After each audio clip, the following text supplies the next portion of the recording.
Aí, pessoal, agora sim. Agora tá.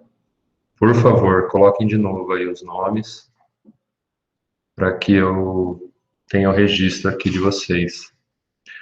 Bom, gente, vamos continuar na nossa aula sobre os elementos do desenho. Lembrando a vocês. Não, lembrando nada, não. Vamos por partes. Vou ajustar minha cara aqui. A câmera não quer ficar centralizada, mas tudo bem.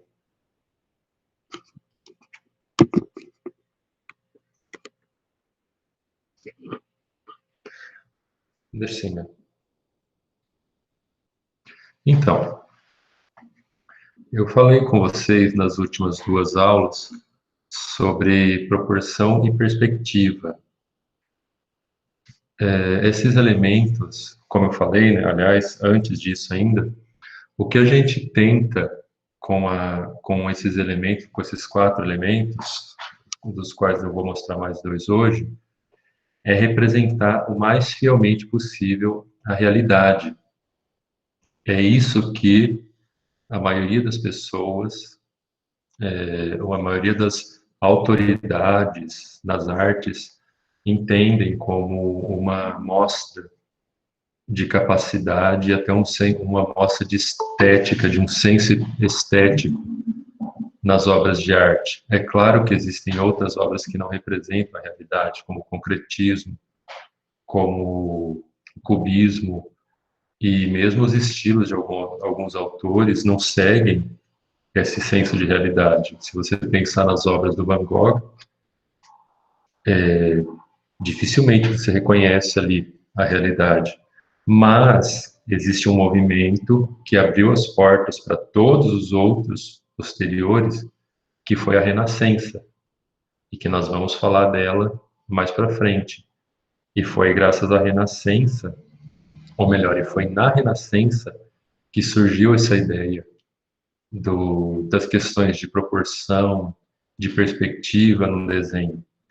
Então, vocês têm que compreender essa base para poder partir daí começar a pensar outras formas de criatividade, outras formas de trabalho em cima dessas bases, além de que elas ainda são, não, elas são, não é que ainda são, elas sempre são essenciais na compreensão de muitas das artes gráficas, como eu falei antes, né?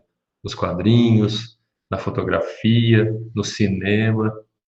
Você entender esses elementos faz toda a diferença para atrair mais o seu público.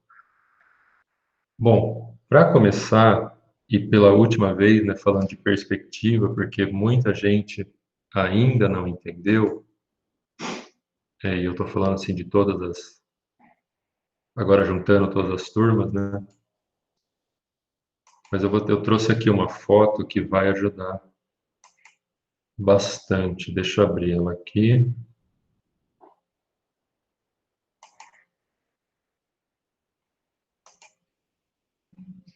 Não abre, abriu.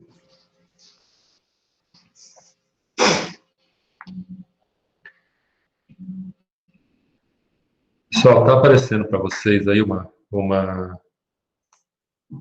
fotografia? Sim. Vocês podem falar também, gente. Pode falar com a boca também. Sim. Sim.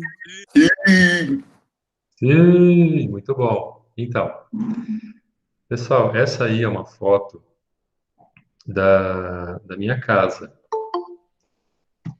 A minha casa é um grande corredor. Peraí, que tem gente entrando aqui. Aí. A minha casa é um grande corredor. Ela tem todos os cômodos de um lado só, praticamente. Então, o que vocês estão vendo aí, não sei se dá para ver o mouse andando em cima da figura, mas vocês veem aqui à esquerda um corredor, as janelas, né? As portas e janelas. Tem um muro mais aqui no canto, um jardinzinho suspenso, vertical. E à direita tem uma grande janelona preta. Todo mundo já entendeu, já compreendeu a imagem? Esse é um, essa é uma fotografia da realidade, ok? Foi tirada com uma câmera.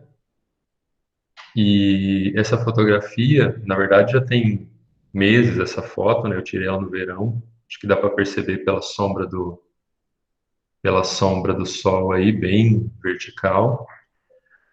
Mas essa fotografia, ela imita a forma como o nosso olho enxerga a realidade. É óbvio que a minha casa, como a casa da grande maioria das pessoas, tem as paredes verticais e como a grande maioria das casas, ela é feita usando linhas horizontais e verticais, como a janela, por exemplo, que tem uma parte horizontal e uma parte vertical. Só que, quando você olha para essa imagem, você não vê horizontal e vertical. O que você vê são alinhamentos inclinados. Então, agora deixa eu mostrar uma coisa para vocês. Vou pegar aqui. Como é que faz mesmo? Quero desenhar uma figura. Aqui. Ó, vou desenhar uma reta. Isso. Dá para ver a reta aí? Vocês estão conseguindo ver os riscos? Sim. Sim. Maravilha. Então, olha só, gente. Eu vou pegar aqui, ó, o alinhamento da primeira porta aqui. Eu sei que todas as minhas portas e janelas têm a mesma altura. Então, eu vou pegar aqui, ó, o alinhamento de todos eles. Tentar fazer eles todos ficarem os alinhamentos de cima, né? Em cima dessa reta que eu estou criando. Maravilha. Ah, peraí, gente. Deixa eu só mostrar mais um detalhe dessa foto. Deixa eu aumentar ela aqui. Lá no fundo tem uma orquídea, um vaso de orquídea na parede, ok? É só para justificar, só para explicar o que é aquela manchinha lá atrás. Beleza, peguei esse primeiro alinhamento. Agora eu vou fazer uma outra reta aqui, ó, pegando a junção da parede com o telhado. Então vamos lá. Peguei, tentar manter essa junção sempre junto com a reta, ou sobre a reta, né? Maravilha. Agora eu vou pegar aqui no chão, ó. No chão, onde junta o piso com a parede, eu vou fazer a mesma coisa. Eu vou fazer uma reta que cobre toda essa junção. Tentar chegar até lá no fundo e prolongar um pouquinho. Aí, eu acho que agora foi. Aí. Agora, ó, eu vou pegar esse muro aqui. O meu muro é um pouco torto lá no fundo, mas ainda assim, eu vou pegar aqui a reta a parte mais alta aqui no contraste com o céu e vou também levar até o fundo, tentando cobrir totalmente a linha do alto do muro. Beleza. Vocês perceberam o que aconteceu, gente? Essa é uma foto, de novo, essa é uma foto de um objeto real que é, na sua realidade, né? Ele é todo alinhado, ele tem linhas horizontais e verticais determinando a forma dele, ou seja, é uma casa com portas e janelas. Só que a câmera, ao tirar essa foto, o que ela viu não foram linhas horizontais e verticais, o que ela viu foram linhas inclinadas. E olha que coincidência incrível. Todas as linhas, esses alinhamentos, se você prolonga eles até o infinito, ou até o que você considera que é o fundo dessa realidade, todos eles coincidem num lugarzinho aqui, ó. Esse é o tal do ponto de fuga dessa imagem. E essas retas pretas são as linhas de fuga, todas convergindo para o ponto de fuga. E esse ponto de fuga, ele está sobre a linha do horizonte. Então, deixa eu tentar desenhar a linha do horizonte bem em cima dele aqui. Acho que ficou mais ou menos em cima. Olha só, pessoal, esquece essas retas aqui, né, que eu fiz antes. Quer dizer que essa linha do horizonte aqui, ó, é a linha da altura dos meus olhos, que está, coincidentemente, porque eu sei, né, que eu conheço a minha casa, na altura desse vaso de orquídea aqui no fundo da casa.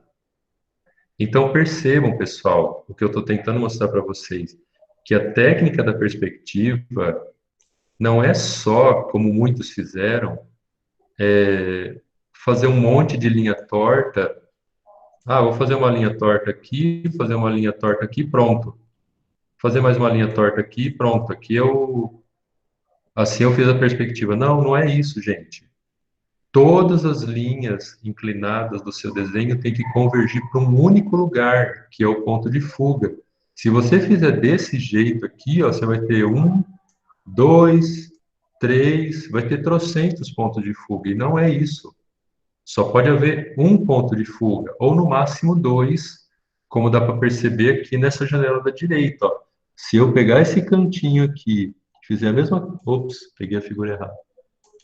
Pegar uma reta aqui, encostar aqui, ó, no canto da janela e prolongar essa linha que eu sei que na realidade é uma linha horizontal. Então vamos lá, mesma coisa. Aí eu pego aqui em cima, ó, à direita. Não foi em cima. Aí, ó, pego e prolongo. Sempre alinhando essa reta preta com a quina da janela. Ó, vocês percebem que isso aqui, em algum momento, eles vão se cruzar lá na frente, fora aqui da minha tela, né? Esse é o segundo ponto de fuga dessa imagem. Mas só podem existir esses dois pontos de fuga, para onde essas linhas que são, na realidade, horizontais, se tornam inclinadas graças a esse efeito da nossa visão sobre as coisas. É o nosso olho que enxerga dessa forma. Nós podemos não ter noção disso, mas o nosso olho enxerga a realidade dessa forma, inclinando as coisas e fazendo elas irem para um lugar que a gente chama, que aqui eu estou chamando de ponto de fuga, né? Que é o nome que se dá entre os desenhistas. Entenderam, pessoal, o que é a perspectiva? Ficou um pouco mais claro para vocês? Mais ou menos. Mais ou menos? O que ainda não ficou claro?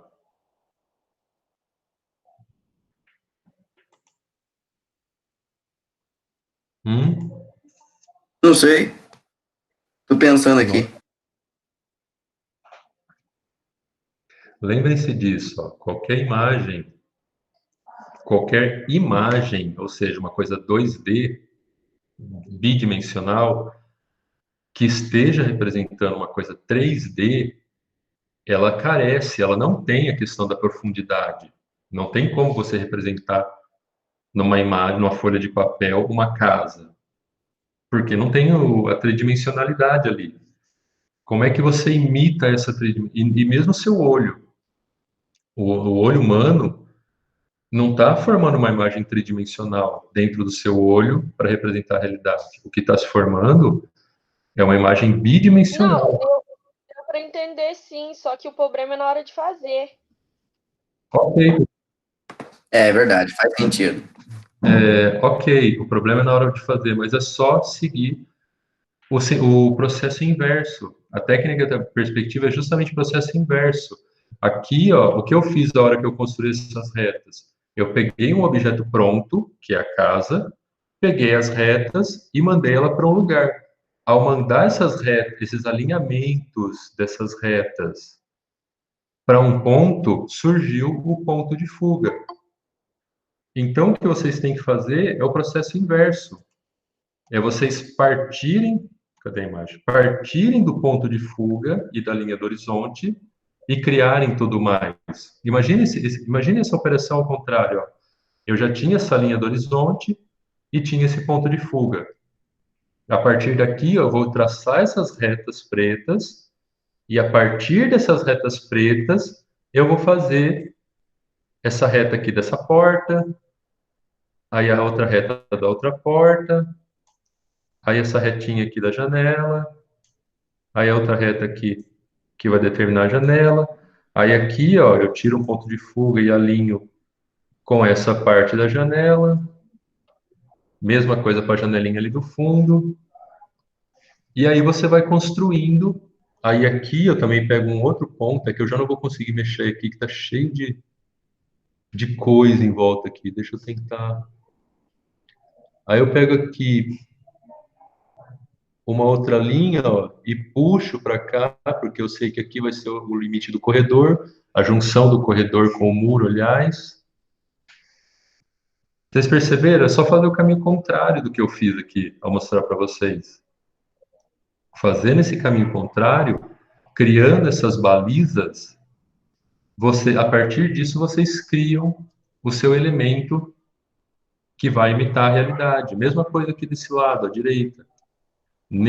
Pegando esse ponto de fuga que está invisível nesse momento, ó, eu vou pegar e vou alinhar todos esses quadradinhos da janela. Não está bem alinhado porque eu não estou vendo onde está o ponto de fuga, né? Mas eu vou fazer a mesma coisa, ó. Vou pegando, vou alinhando todos esses quadradinhos da janela. Aí, no momento que eu alinhei, eu faço as linhas verticais. E eu tenho todo esse quadriculado da janela, alinhados de acordo com os pontos de fuga. Entenderam?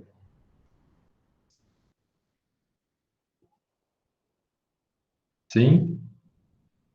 Melhorou? A compreensão?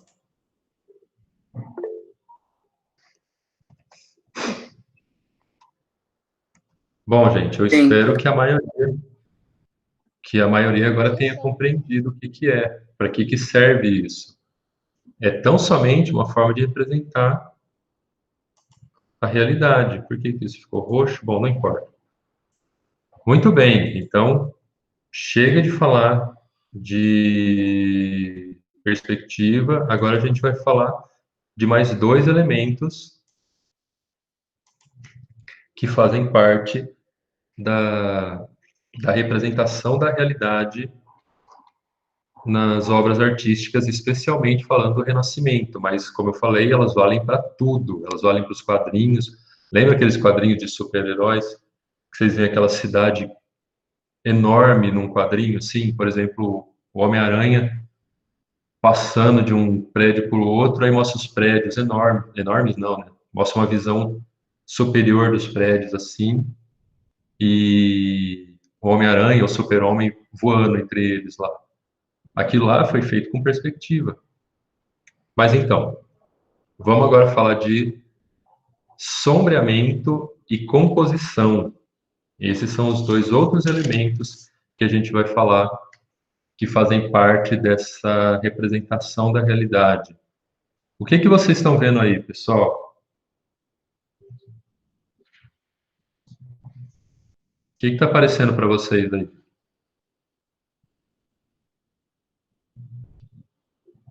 Uma bola. Uma bola? O que mais?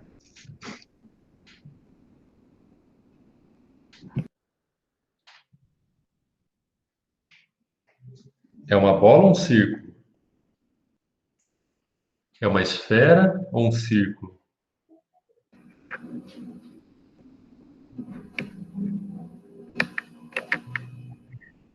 Essa bola, ela tem 3 dimensões ou tem 2 dimensões?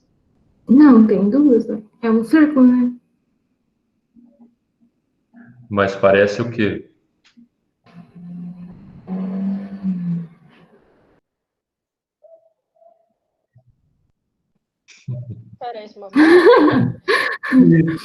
Isso. Não, se for considerar luz e sombra, tudo tá parecendo uma pérola. Pra mim, não sei, o meu ver. Aham.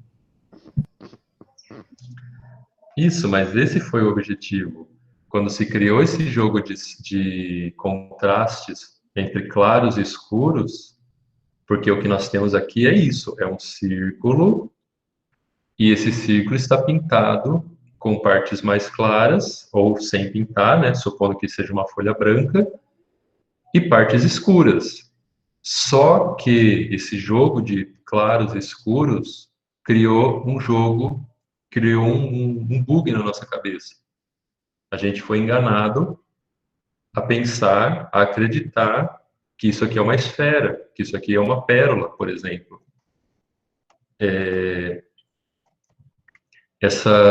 Esse jogo de luz e sombra, ele é muito usado justamente para isso, justamente para criar esse senso de profundidade.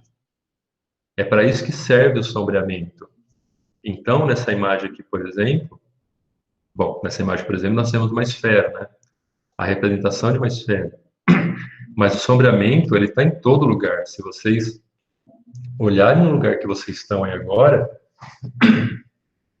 Espera aí, pessoal, deixa eu pegar uma água aqui.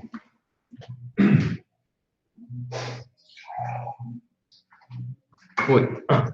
Se vocês olharem no lugar que vocês estão agora aí, na casa de vocês vão perceber esse jogo de contraste entre luz e sombra em todo lugar. Todos os móveis, ainda mais que agora ainda é meio de manhã, né? Então o sol está batendo, alguns lugares está entrando luz direta, alguns lugares está refletindo. Então vocês vão perceber esse jogo de contrastes em toda parte. E o nosso cérebro, ele percebe isso e ele é enganado por isso também.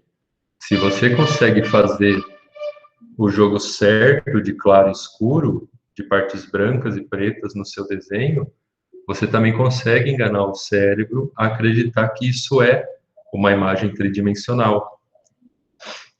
Então, quais são as partes desse desenho? Tem a tal da luz direta, porque quando você pensa, de novo, né, como a gente falou de perspectiva, o quadro, a imagem, ela é a observação de um ponto de vista. Ou seja, é a forma como o observador está vendo aquela coisa que você quer representar. Nesse caso, ele está representando uma esfera. Então, quando ele pensou, esse desenhista, né, ou essa desenhista pensou essa imagem, ela pensou que a luz estaria vindo de algum lugar aqui em cima da cabeça do observador. Imaginem isso agora, tem uma luz saindo assim de trás e de cima da cabeça de vocês e está pegando nessa imagem bem aqui em cima, ó, bem um pouco acima do centro e centralizado horizontalmente.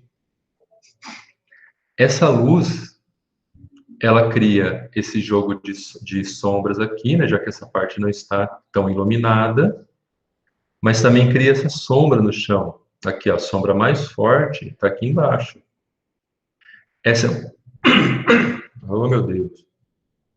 Essa é uma luz difusa, porque não existe uma sombra bem determinada. Ó, se a gente voltar aqui nessa foto, a foto da casa, ó, aqui tem uma sombra muito bem determinada aqui no corredor. Tem a parte bem clara e a parte na sombra.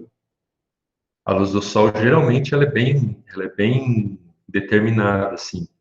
Mas nessa imagem, é uma luz difusa. Essa esfera, ela está dentro de algum lugar, então, onde não entra a luz direta do sol. Embora esteja escrito aqui na luz direta.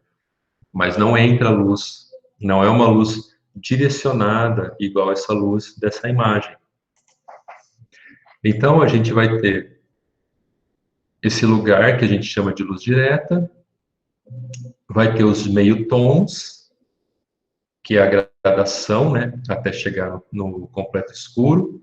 Vão ter as bordas da sombra, que vai compreender todo esse envolto aqui, né? E vai ter a própria sombra, que está aqui nessa parte mais escura, mas está aqui embaixo também. Mas olha uma faixinha branca bem aqui embaixo da esfera. Essa faixinha branca, ela é a própria luz que está sendo refletida aqui pelo chão e está batendo no fundo, na parte baixa da esfera. É assim que a realidade funciona. Se vocês pegarem o celular aí, alguma coisa, apoiarem numa mesa e tentarem olhar, levantar bem pouquinho assim e olhar, vocês vão conseguir ver o fundo do celular. Por quê? Porque a luz, ela está refletindo e viajando para toda parte.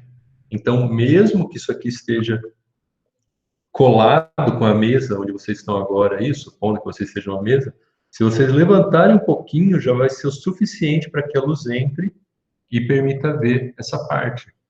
Então, o desenhista ou a desenhista que fez essa imagem, ele já pensou nisso, que também vai ter uma luz refletida aqui e precisa ser representada, porque a nossa realidade faz isso. Ok?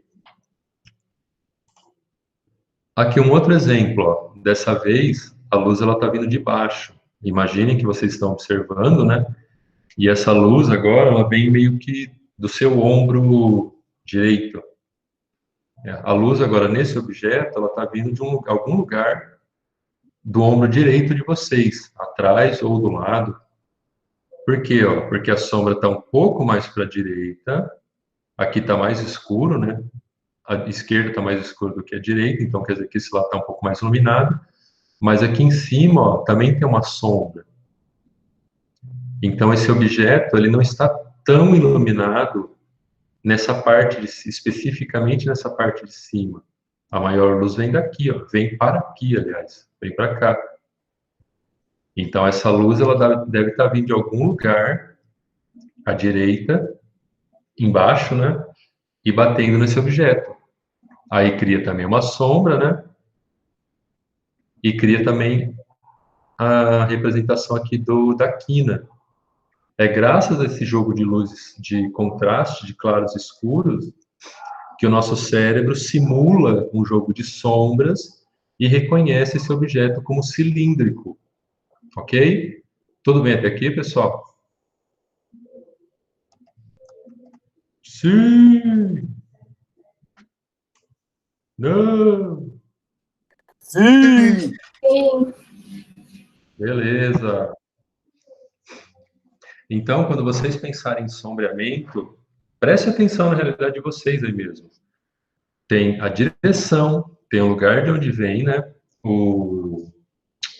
De onde vem a luz, tem o foco, quer dizer, o lugar onde está, onde mais se incide essa luz, tem as zonas de sombreamento.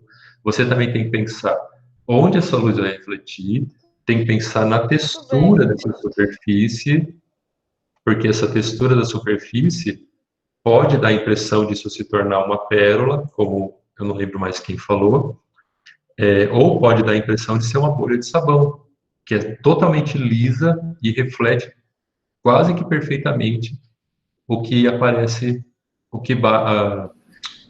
as luzes que batem nela. Então isso também pode ser simulado, a textura também pode ser simulada. Isso vale para qualquer objeto. Um rosto humano também ele tem esse jogo de luz e sombra. Se vocês olharem agora para minha cara aqui, ó, vocês vão ver que esse lado meu está mais iluminado. Aqui tem um pouco mais de sombra. A diferença pode ser pequena, mas é suficiente para o nosso cérebro entender que existe profundidade aqui no meu rosto.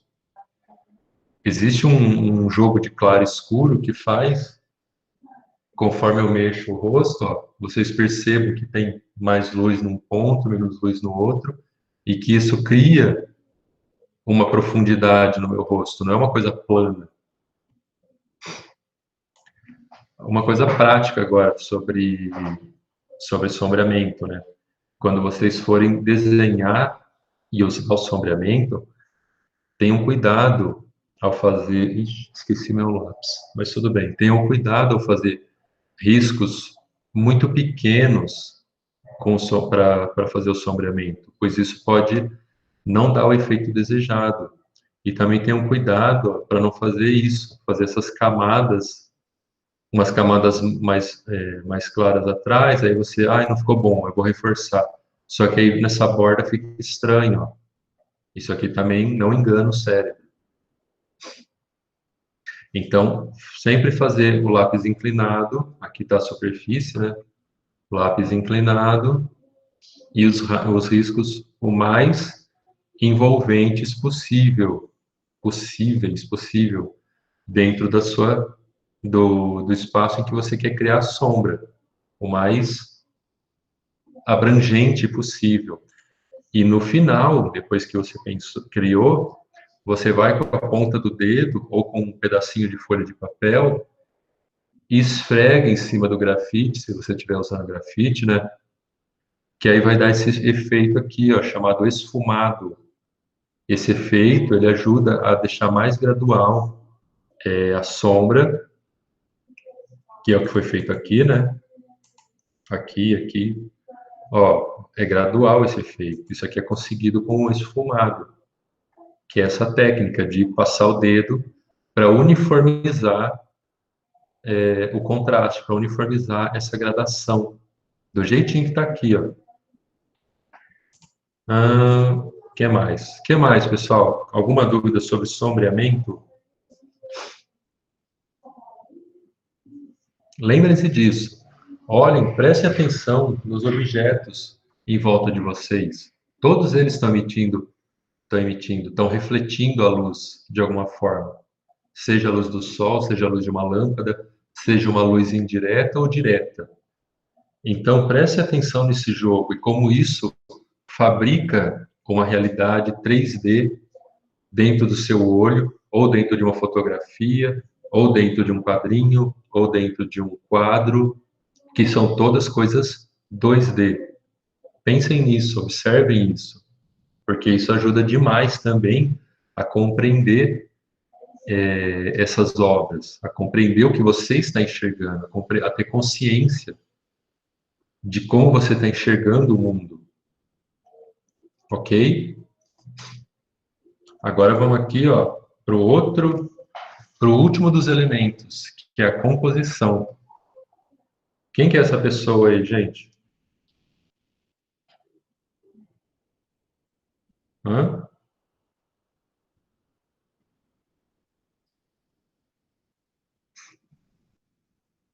Vamos, pô, vocês não conhecem essa personagem aí? Quem é? A galinha pintadinha. Isso. Quem não conhece, quem não conhecia, né, o que eu duvido, é a galinha pintadinha. É a famosa galinha pintadinha, que as crianças veem e ficam loucas e ficam viciadas, as criancinhas de 3, 4 anos, né? Então, agora me respondam, pessoal. Ó, tem essa imagem da galinha pintadinha e tem essa imagem dela.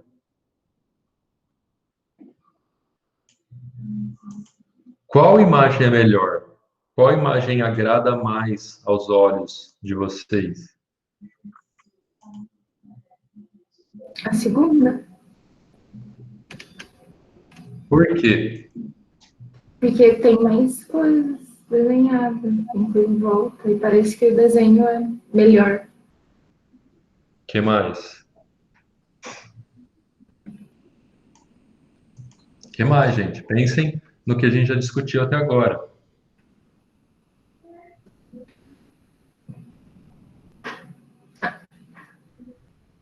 O que é isso aqui embaixo, ó, no pé dos personagens? Sombra. Ok. Isso aqui no fundo.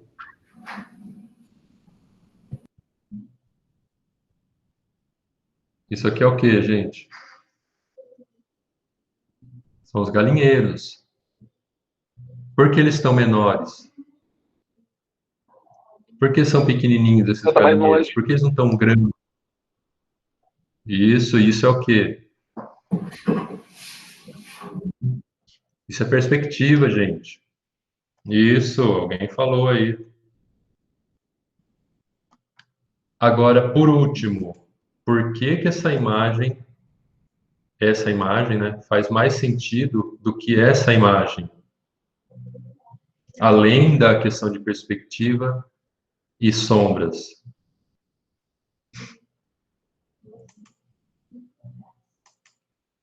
Essa personagem aqui, ela tá em pé. Vocês estão vendo sombra nela? Vocês conseguem imaginar se ela é grande ou ela é pequena só olhando esse desenho? Não, porque não tem nenhuma referência para saber. Você não tem referência de nada nessa imagem. Você não sabe se ela está voando, se ela está caindo, se ela está em pé, se ela é grande, se ela é pequena, se ela está no meio de algo, se ela está escondida, se ela está... Bom, escondida não está, né? Mas se ela está junto com algo. Isso aqui, gente, o nosso cérebro não aceita esse tipo de coisa, porque não faz sentido, porque nós já nos acostumamos a ver os objetos ou as pessoas sempre em relação a outras coisas. Então, nessa imagem aqui, faz todo sentido. Isso aqui é uma realidade possível, mesmo que seja a realidade da galinha pintadinha. Mas isso é uma realidade possível, porque existe a perspectiva que mostra os galinheirinhos menores aqui, a árvore menor aqui também. Existe um céu, existem outros personagens que mostram qual o tamanho relativo da galinha pintadinha. Existe o chão e a sombra, mostrando que ela está em pé em algum lugar. Então, existem todos esses elementos criando essa realidade. E isso é a composição. A composição é a combinação de elementos de modo a destacar, a dar mais ênfase ou dar mais realismo que seja, mas não é só essa palavra, dar mais coerência a palavra, à sua imagem. Então, quando você desenha uma folha, quando você vê uma criança desenhando, né, e ela pega aquela folha de sulfite enorme e faz um desenho no meio aqui. Esse desenho não é coerente. É uma obra da criança, claro, mas tipo, ele não tá, o nosso cérebro de adulto, ele não consegue enxergar aquilo como uma realidade. Porque a gente precisa ter essas referências, essas representações de realidade. Por mais que a gente compreenda que isso aqui é uma galinha pintadinha, ela não está dentro de uma realidade. E essa realidade também, importantíssimo, ela precisa estar delimitada dentro de um quadro. Essas bordas que vocês estão vendo aqui, ó, são elas que determinam a... Peraí, pessoal, deixa eu pegar agora o carregador do computador aqui. São elas que determinam o que é essa realidade.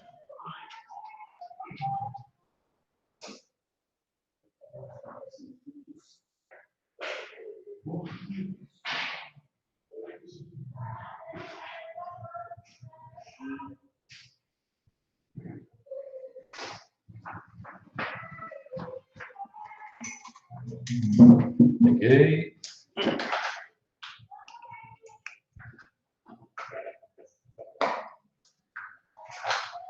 Tá ligado?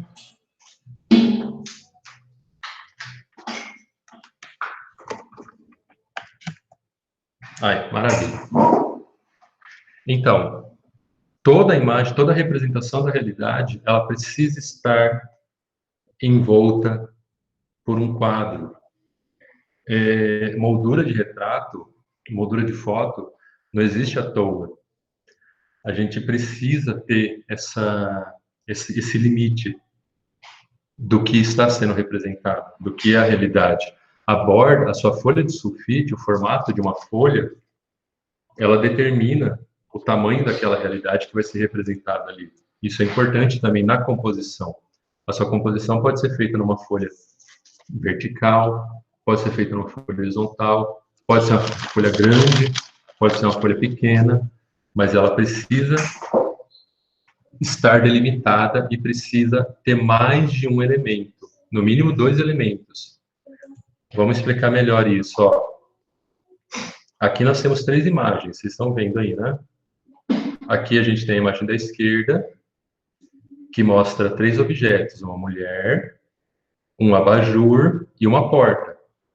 Nesse primeiro momento, o maior destaque é para a mulher, ela está no primeiro plano da imagem. No cinema, vocês usam-se demais essa terminologia, né? Primeiro plano, plano geral, e que faz parte da composição do cinema. Então, nós temos aqui, ó, a mulher na frente dos outros 2 objetos, dos 2 objetos.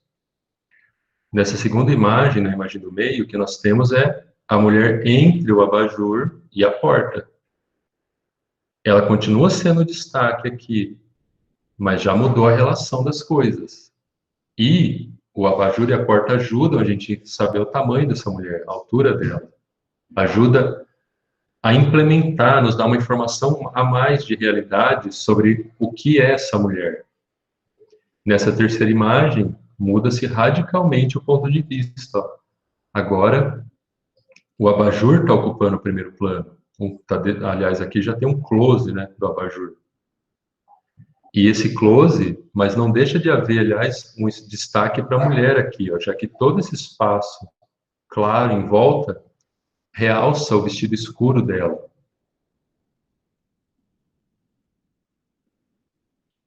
Vocês perceberam isso, pessoal? Essa relação de claro e escuro? Vocês perceberam que ela está se destacando o tempo todo? Sim. Não.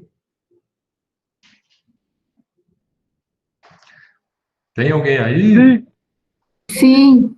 Oh, que bom. Eu tenho que estar falando sozinho. Então, pô,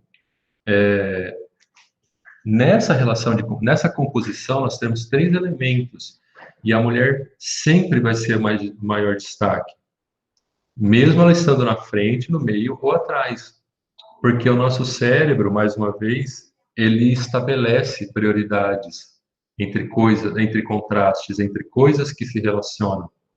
E geralmente as coisas maiores e mais escuras tendem a chamar nossa atenção primeiro. Então, nesse primeiro caso, a mulher é o destaque. Nesse último caso, o abajur concorre com a mulher, mas ela continua tendo um espaço aqui, ó, para se destacar. Agora, ó, vou mostrar uma imagem para vocês. Bom, vou mostrar a primeira imagem, né? E agora essa imagem. Para onde é que a atenção de vocês foi logo que vocês viram essa primeira imagem? Quadrado. Pro quadrado. Ops. E agora?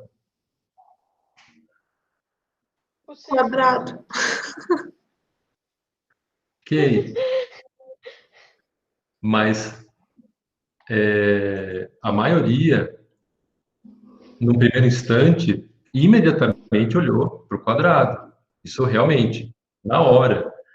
Essa imagem aqui, ela está toda carregada, ela está toda chamando atenção para o quadrado. O quadrado preto aqui é o rei. Nesse momento aqui, apesar de ainda ter o quadrado grande, o equilíbrio, a atenção de vocês, ela não ficou já tão em cima do quadrado, mas ela foi um pouquinho aqui mais para o centro. Porque agora as bolinhas pretas aqui do lado, elas também ganharam um pouco de destaque. Então, quando vocês miraram essa imagem, ou a maioria de vocês, né, o que vocês perceberam, a atenção de vocês já não ficou aqui no centro, mas veio um pouquinho mais para a borda aqui do quadrado. Porque isso faz parte também dessas relações de contraste da composição. Deixa eu abrir aqui.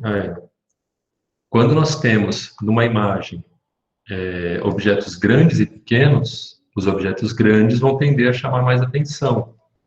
Quando nós tivermos objetos agudos ou obtusos, agudo com ponta, e alongados, eles vão chamar mais atenção do que objetos arredondados ou obtusos. Obtusos é com pontas menos visíveis. Então, nesse caso, ó, o quadrado ganha 2 vezes, pelo tamanho e pelas pontas dele. Quando a gente tiver objetos escuros, eles vão tender a chamar mais atenção do que objetos claros. Então, aqui, o quadrado ganha de longe, né, das bolinhas. Também as cores afetam nisso. O vermelho, ele vai tender a chamar mais atenção do que o verde. E o azul vai tender a chamar mais atenção do que o laranja. Isso é... Não me perguntem por quê, entendeu? Isso aí é do cérebro. Existe uma ciência, né, que investiga essas relações de formas e cores e como a gente reage a elas. Se chama semiótica. E não é à toa, né, que os sinais de trânsito são vermelhos. Porque o vermelho a gente enxerga de longe, mas muito de longe. O vermelho está, de alguma forma, associado com sangue, com perigo. Então, você vê o vermelho, você já consegue perceber uma mancha vermelha, uma coisa vermelha assim de longe. E o vermelho é uma cor incrível, é mesmo. E os materiais também. Coisas brilhantes tendem a chamar mais atenção do que coisas foscas. Então, quando vocês criarem a sua composição, quando vocês estiverem pensando num desenho, pensem nisso. O que vocês querem destacar ou não na imagem de vocês? Às vezes vocês criam uma paisagem, criam uma árvore, algumas pessoas embaixo dessa árvore, beleza. Mas aí vocês pintam essa árvore de verde e de escuro, é uma árvore desse tamanho, né? Vamos pegar aqui o limite da minha cabeça aqui, da minha câmera. Bota uma árvore desse tamanho aqui num canto, pintada de verde escuro e marrom escuro, o tronco. E aí bota uma pessoinha pintadinha de claro aqui no meio. E você espera que o seu observador, né, dessa imagem vá prestar atenção nessa pessoinha no meio. Não vai. Toda a atenção vai ficar em cima dessa árvore gigante que você pôs aqui. Quando vocês fizeram a bandeira, a atividade da bandeira, e muitos de vocês colocaram outros elementos, né? Além do verde, amarelo, azul e branco. Só que tinha muita gente que não percebeu que aquele verde escuro, gigante, que é a forma da bandeira, ele chama toda a atenção. Então, mesmo os elementos que vocês colocavam, eles se perdiam ali, na composição da bandeira. Então, lembrem-se disso na próxima vez, quando criarem as suas imagens. E a composição, gente, ela... aqui, mais uma vez, ó. A primeira coisa que chamou a atenção de vocês, da grande maioria, eu tenho certeza, foi esse homenzinho aqui no canto.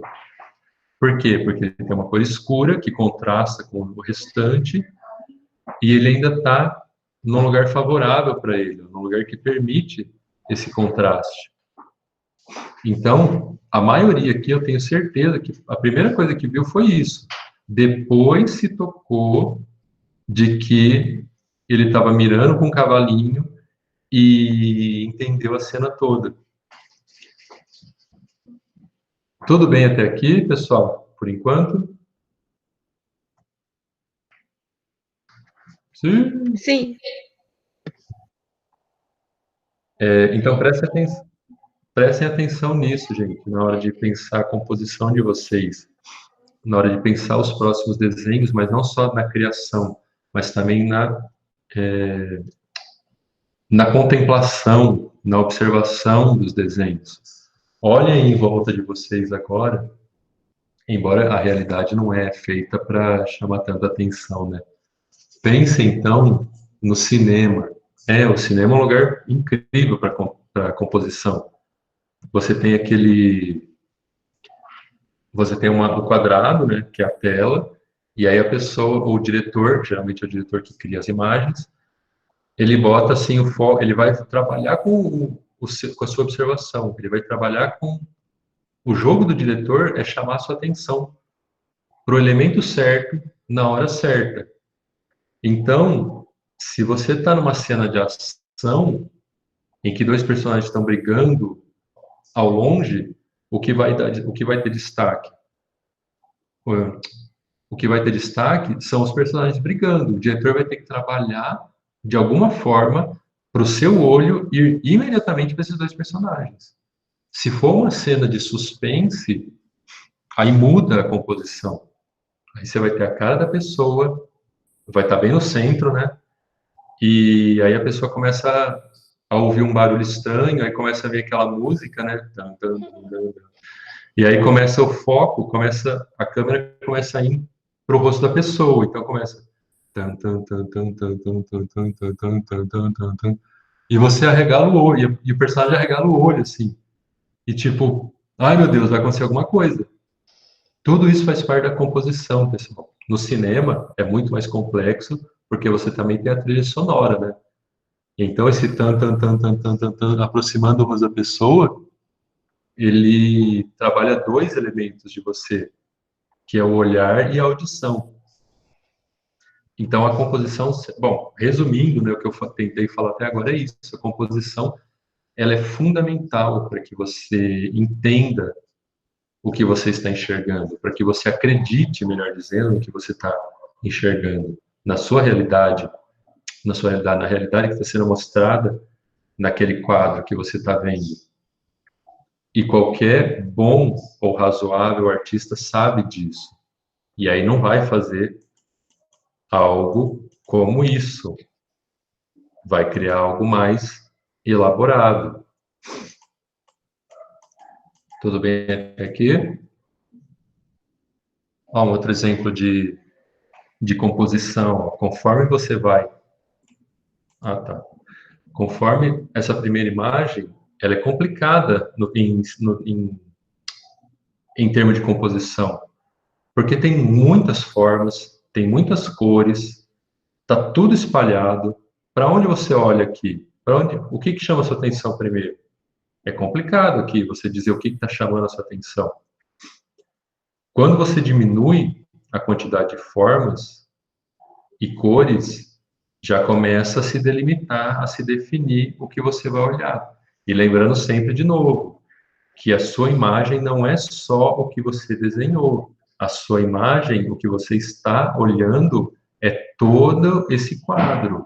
A parte branca, a parte não desenhada, é tão importante na composição quanto a parte desenhada. Isso é fundamental vocês lembrarem disso. De novo, porque o que você está vendo é todo esse quadro, é toda essa imagem que representa uma realidade para vocês. A minha cara aqui falando e vocês prestando atenção em mim quando eu pisco e quando eu abro a boca, só faz sentido porque o cérebro de vocês já está acostumado com essa ideia de câmera, com essa ideia de imagem através de câmera, com essa ideia de que é possível uma câmera pegar, focalizar a cara de alguém e transmitir isso e eu ver como se eu estivesse olhando para uma janela. Isso é a composição. Se não fosse isso, se tivesse só a minha cara com fundo totalmente branco atrás, como quando fazem com o chroma key, ficou bom mesmo. Ficaria... Alguém está perguntando alguma coisa? Ele desliga o microfone, ele. Desculpa, gente. Quer compartilhar alguma coisa aí?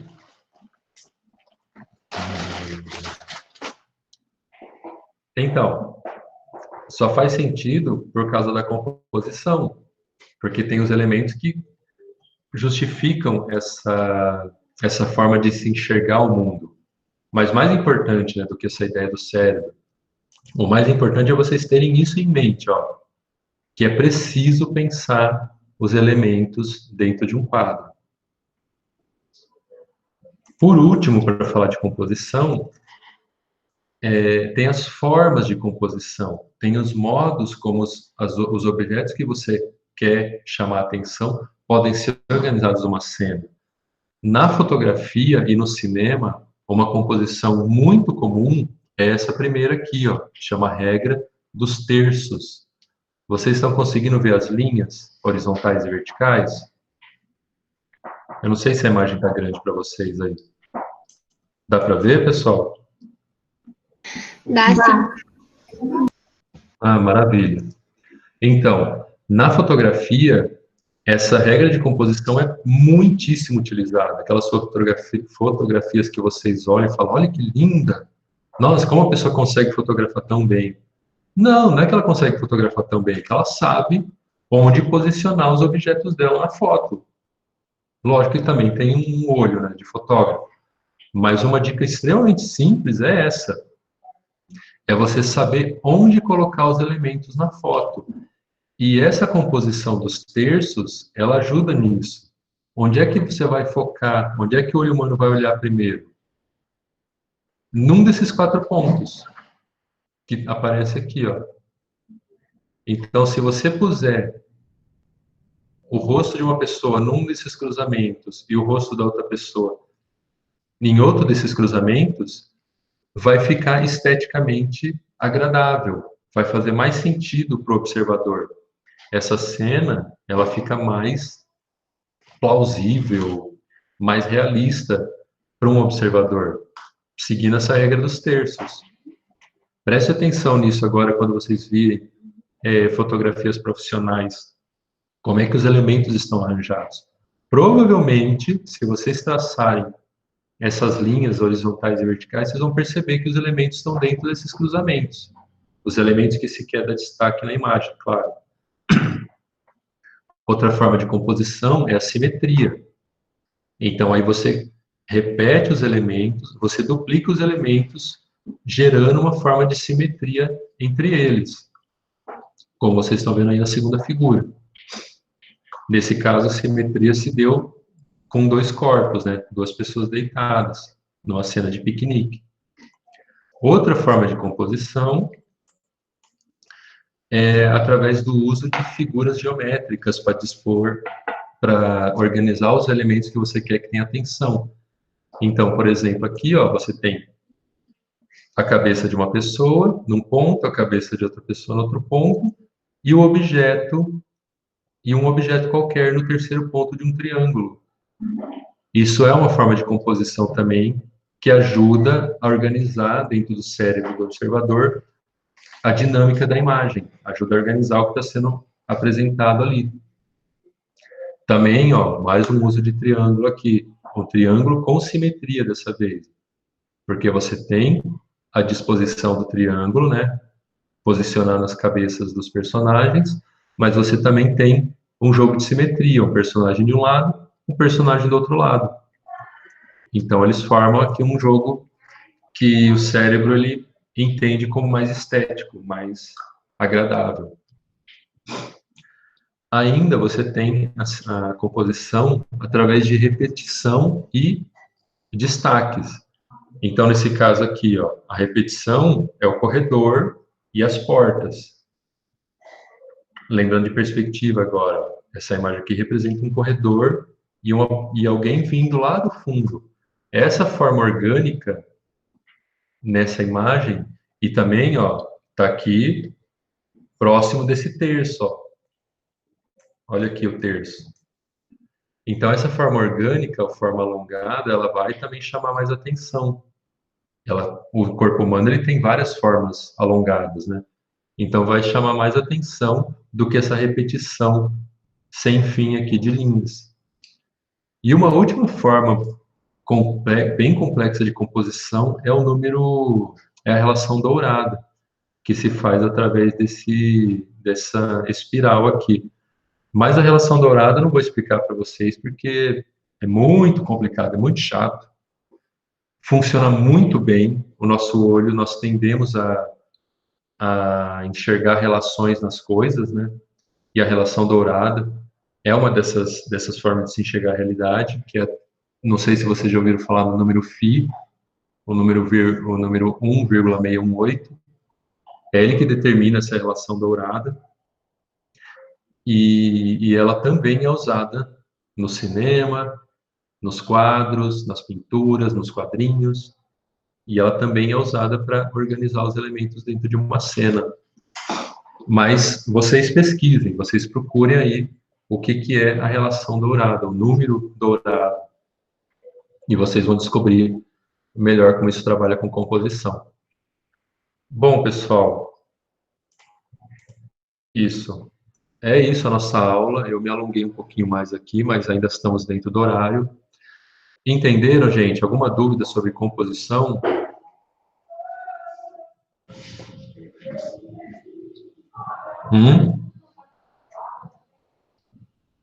Alguma dúvida? Querem perguntar, falar, discutir, apresentar, refletir sobre? Prestem atenção nisso, gente. A partir de hoje, prestem atenção. De um lado, na realidade, né, e como que as sombras trabalham a realidade, com a realidade, e ao observar o cinema, quadrinhos, pinturas, observem como a composição trabalha ali para tornar aquilo mais agradável ao seu cérebro. Preste atenção nisso.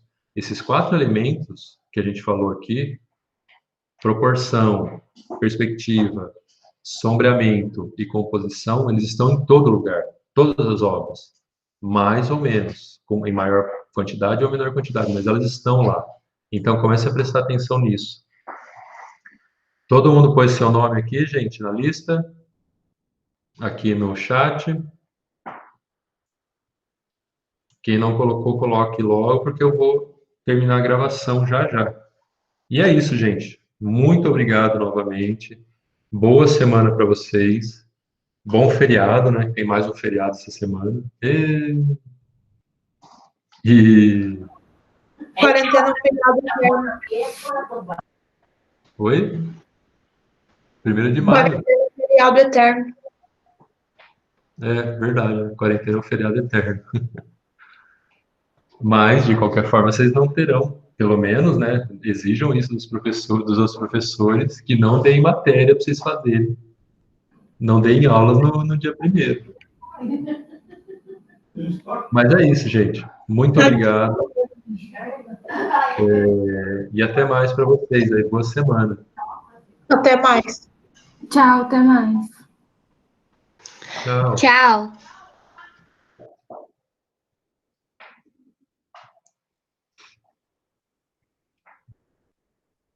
Não tá vendo.